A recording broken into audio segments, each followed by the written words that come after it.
ಮಲಬದ್ಧತೆಯಿಂದ ಬಳಲ್ತಾ ಇದ್ದೀರಾ?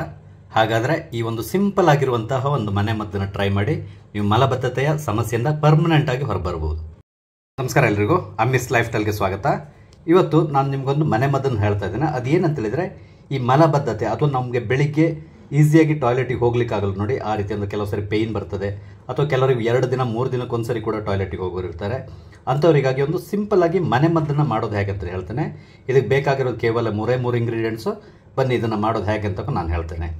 ಈ ಮಲಬದ್ಧತೆ ಸಮಸ್ಯೆಗೆ ಮನೆಮದ್ದು ಮಾಡಲಿಕ್ಕೆ ನಮ್ಗೆ ಬೇಕಿರೋ ಕೇವಲ 3 ಇಂಗ್ರೀಡಿಯೆಂಟ್ಸ್. ಅದೇನಂತ ಹೇಳಿದ್ರೆ, ಒಂದು ನೆಲ್ಲಿಕಾಯಿಯ ಪುಡಿ, ಅಥವಾ ನಿಮಗೆ ಹಸಿ ನೆಲ್ಲಿಕಾಯಿ ಇದ್ದರೆ ಅದನ್ನು ಕೂಡ ಉಪಯೋಗಿಸ್ಕೋಬೋದು. ಇಲ್ಲ ಅಂತ ಹೇಳಿದ್ರೆ ಬೆಟ್ಟದ ನೆಲ್ಲಿಕಾಯಿ ಪೌಡ್ರನ್ನ ಉಪಯೋಗಿಸ್ಬೋದು. ಇದು ಸಾಮಾನ್ಯವಾಗಿ ಮೆಡಿಕಲ್ ಶಾಪ್ಗಳಲ್ಲಿ ಸಿಗ್ತದೆ, ಅಂದರೆ ಆಯುರ್ವೇದಿಕ್ ಮೆಡಿಕಲ್ ಶಾಪ್ಗಳಲ್ಲಿ ಸಿಗ್ತದೆ, ಗ್ರಂಥಿಗೆ ಶಾಪ್ಗಳಲ್ಲಿ ಸಿಗ್ತದೆ. ಹಾಗೆ ಇನ್ನೊಂದು ಬೇಕಿರೋದು ಸೈಂಧವ ಲವಣ. ಇದು ಉಪ್ಪಿನಲ್ಲೇ ಇನ್ನೊಂದು ಉತ್ಕೃಷ್ಟವಾದಂತಹ ಒಂದು ಉಪ್ಪು, ಸೈಂಧವ ಲವಣ ಅಂತ ಹೇಳ್ತಾರೆ. ಇದು ಕೂಡ ಅಷ್ಟೇ ಆಯುರ್ವೇದಿಕ್ ಅಂಗಡಿಗಳಲ್ಲಿ ಸಿಗ್ತದೆ ಮತ್ತು ಗ್ರಂಥಿಗೆ ಅಂಗಡಿಗಳಲ್ಲಿ ಕೂಡ ಸಿಗ್ತದೆ.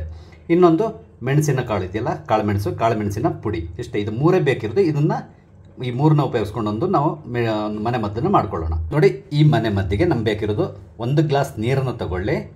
ಶುದ್ಧವಾದ ನೀರು, ಅಂದರೆ ನೀವು ಬಿಸಿನೀರು ಆದ್ರೂ ಅಡ್ಡಿಲ್ಲ, ತಣ್ಣೀರು ಅಡ್ಡಿಲ್ಲ, ಅಂದರೆ ಬಿಸಿ ಇರಬಾರ್ದು, ತಣ್ಣಗೆ ಮಾಡ್ಕೊಂಡಿರುವಂಥ ನೀರು. ಇದಕ್ಕೆ ಒಂದು 3/4 ಚಮಚದಷ್ಟು ನೆಲ್ಲಿಕಾಯಿ ಪುಡಿನ ಹಾಕ್ಕೊಳ್ಳಿ. ನೀವು ನೆಲ್ಲಿಕಾಯಿ ಇಡೀ, ಅಂದರೆ ಹಸಿ ನೆಲ್ಲಿಕಾಯಿ ಸಿಕ್ಕಿದ್ರೆ ಅದರದ್ದು ಕೂಡ ಜ್ಯೂಸ್ ಮಾಡ್ಕೊಂಡು ಹಾಕ್ಕೊಳ್ಬೋದು. ಇಲ್ಲ ಅಂತ ಹೇಳಿದ್ರೆ ಈ ಪುಡಿನ ಉಪಯೋಗಿಸ್ಬೋದು. ಒಂದು ಅರ್ಧ ಚಮಚದಷ್ಟು ಈ ಸೈಂಧವ ಲವಣ ಇದೆಯಲ್ಲ, ಅದನ್ನು ಹಾಕ್ಕೊಳ್ಬೇಕು. 1/4 ಚಮಚದಷ್ಟು ಮೆಣಸಿನ ಕಾಳಿನ ಪುಡಿ, ಇದನ್ನು ಹಾಕ್ಕೊಳ್ಬೇಕು. ಇದಿಷ್ಟನ್ನು ಹಾಕ್ಕೊಂಡು ಕ್ಲೀನಾಗಿ ನೀವು ಮಿಕ್ಸ್ ಮಾಡ್ಕೊಳ್ಳಿ.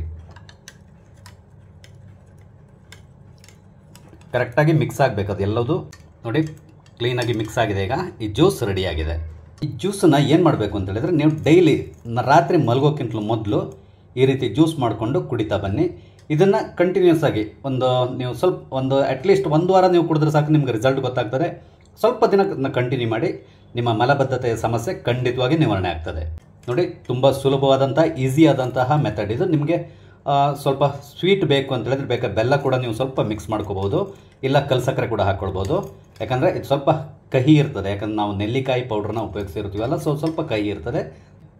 ಇದು ತುಂಬ ಸಿಂಪಲ್ ಮತ್ತು ಈಸಿ ಮೆಥಡು. ಯಾಕಂತ ಹೇಳಿದ್ರೆ ಇದರಲ್ಲಿ ನಿಮ್ಗೆ ಯಾವುದೇ ರೀತಿಯ ಸೈಡ್ ಎಫೆಕ್ಟ್ಸ್ ಇಲ್ಲ. ಯಾಕಂದ್ರೆ ನಾವು ಯೂಸ್ ಮಾಡಿರೋದು ಪ್ಯೂರ್ ಆರ್ಗ್ಯಾನಿಕ್ ಅಂಶಗಳನ್ನು, ಅಂದರೆ ಆರ್ಗ್ಯಾನಿಕ್ ಇಂಗ್ರೀಡಿಯೆಂಟ್ಸ್ನ ಉಪಯೋಗಿಸ್ಕೊಂಡಿರೋದು. ಹಾಗೆ ನಿಮ್ಗೆ ಯಾವುದೇ ರೀತಿಯ ಸೈಡ್ ಎಫೆಕ್ಟ್ಸ್ ಕೂಡ ಇಲ್ಲ. ನಿಮಗೆ ನನ್ನ ಈ ವಿಡಿಯೋ ಇಷ್ಟ ಆಗಿದ್ದಲ್ಲಿ ದಯವಿಟ್ಟು ಲೈಕ್ ಮಾಡಿ, ಶೇರ್ ಮಾಡಿ. ಹಾಗೆ ಇಲ್ಲಿವರೆಗೆ ನೀವು ನನ್ನ ಚಾನಲ್ ಸಬ್ಸ್ಕ್ರೈಬ್ ಮಾಡಿಲ್ಲ ಅಂದರೆ ದಯವಿಟ್ಟು ಸಬ್ಸ್ಕ್ರೈಬ್ ಆಗಿ, ನಾನು ಹಾಕುವಂಥ ಎಲ್ಲ ವಿಡಿಯೋಗಳನ್ನು ನೋಡಿ ನನಗೆ ಸಪೋರ್ಟ್ ಮಾಡಿ. Thank you.